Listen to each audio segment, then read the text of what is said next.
How's it going, folks? Welcome to the channel. I appreciate your time. Thank you very much for stopping by. We ain't gonna keep you too long with this one. We're gonna cut to the chase.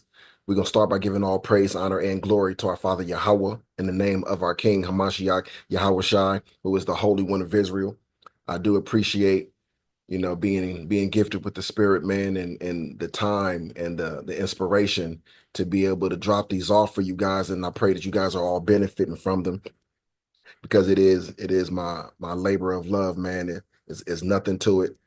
You know what I'm saying? In the sense that, I don't labor to do this. It's not cumbersome. You know, I don't uh I don't do this begrudgingly. You know what I mean? So so just know that, when I serve this up for you, man, it was served with love. You dig me?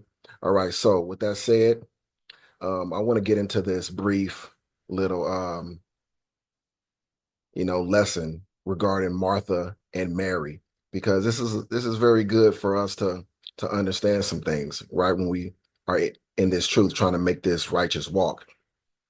And without giving too much of a lead in, I'll just cover it as we go along. So let's get to it. We're in Luke chapter 10. We're going to start at verse 38. Now as they went on their way, Yahushua entered a village, and a woman named Martha welcomed him into her house. And she had a sister called Mary, who sat at the Lord's feet and listened to his teaching. Now, this is very, symbolic of us, right? When we come into this truth, and we have a lot of things going on in this world, but when we come into the truth and we come unto Yahweh, every time we open up the book, we open up the scriptures, it's like we're coming to sit at his feet. Anytime you turn on one of these videos to listen to one of his men, right? You are sitting at his feet to listen to him. You hear his voice through us, right? His sheep hear his voice. All right. And so you're attracted to his voice within us. It's not us who you are drawn to. It is the spirit within us. It is he who sent us to teach you, to send you this, to bring you the message. All right. And so in the same way, when I do this, it's like I'm inviting you into my house. All right, I'm inviting you into my house, but really it's Yahweh Shai inviting you into his house so that he can talk to you, so that he can teach you. And you listening to his teaching right now. Again, on behalf of him, I'm going to say thank you for being here and giving him, doing your due diligence and giving him your ear.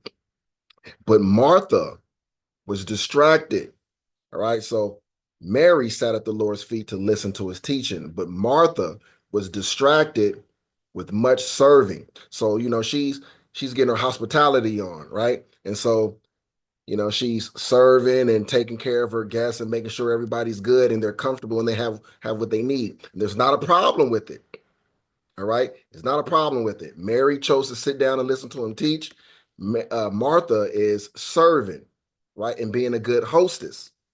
But Martha was distracted with much serving, and she went up to him, to Yahushua, and said, Lord, do you not care that my sister left me to serve alone? Tell her then to help me. Just like, man, I'm doing all that. I'm getting busy by myself, man, and she's just sitting here listening to you talk. Can you tell her to help me? I got all of this serving to do, and I got all of these guests, man, and I'm doing this all by myself.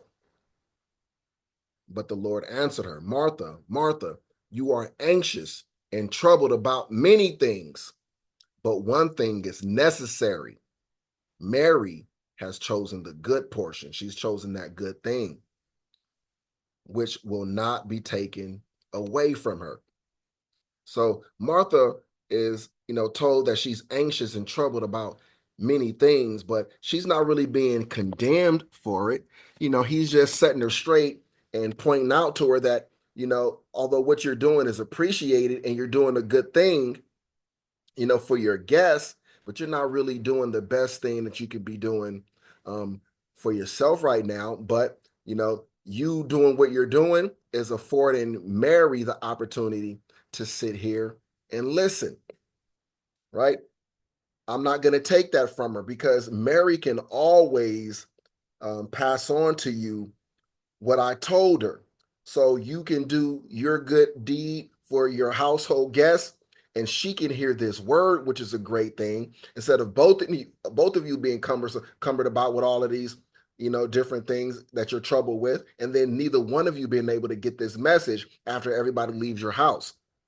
All right, but this way, at least one of you is paying attention to my teaching.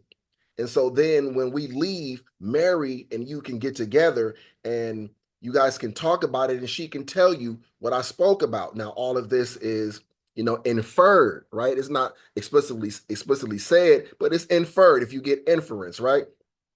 Mary has chosen the good portion, to sit and listen to me. It's the most important thing because this is a matter of your salvation. This world is filled with distractions and, and different things, man, that can choke out the word or keep you from sitting down to hear the word. So I'm not going to take away from her the most important thing that anybody could be doing or need to be doing. She's chosen it. She's chosen it. All right. And so now in our lives, you may be like, in a relationship, in a marriage, both of you, or maybe one of you is working and the other is not. You may be a brother in this truth, and maybe your wife is working right now and you're out of work, right? And what you don't understand is or maybe you do, is that the Most High has you out of work because he wants you to be like Mary in this instance, right? Your wife will go out and work and gather for the household while you can be the spiritual center, and you sit there at Yahushai's feet and you learn. You learn these things that are beneficial for, the spiritual well-being of your household, of you and your wife, right? And she comes back at the end of the day and you sat here listening to his teachings and hearing his word. And then you can pour into her and feed her and give her the things that you gathered, that you learned, so that she can be enriched by the teaching. She doesn't need to sit there and with you and listen to these teachings. As long as you hear it, you can bring her the word, right? Or ladies, if you're stay at home and your husband is working or your boyfriend, whatever it is, when he comes back, because you're sitting there and you listen to these teachings, you can bring him the word. You can tell him what you learned, and you can then even say, hey, look, I saw this video from my brother, and there was a lot of good teachings in it. I think you should see it. I think you should check it out. And then you put him on to it. And then after he watches it, or after you guys watch it together, then you can talk about it. All right. So it's needful that at least one of you in the house is learning these things at Yahushai's feet, that one of you are seeking him out to get the word, because then that one person can bring it back to everybody else. But if nobody is listening to the videos, or if nobody is studying the Bible, studying his word, and everybody is just out working or busy doing this and doing that, nobody is getting the thing that's most necessary, the thing that's most profitable and beneficial to all of us. All right. So, just understand that, whatever your situation is, make sure somebody in your household is getting the word. All right. That's the important thing. And the other person who is not it's not a knock on them, right? But it's only a knock on them if the person who received the word tries to then bring the other person the word and the message that they learned when they're able, and you don't want to hear it. You don't want to listen. Then there's an issue. All right. And so again, that's all that I really wanted to bring out with this, because it, like I said, short and sweet, but it was a useful message for somebody who needed to hear it. All praise, honor, and glory to the heavenly highest. Abba Yahweh Ba'Shem, Hamashiach, Kamalak Yahweh Shai, Waharakak Wadash. I love you guys. Thank you for stopping by today. I pray that you guys are all blessed by it. I'll see you guys on the next one. Yahweh willing, each one reach one. Shalom.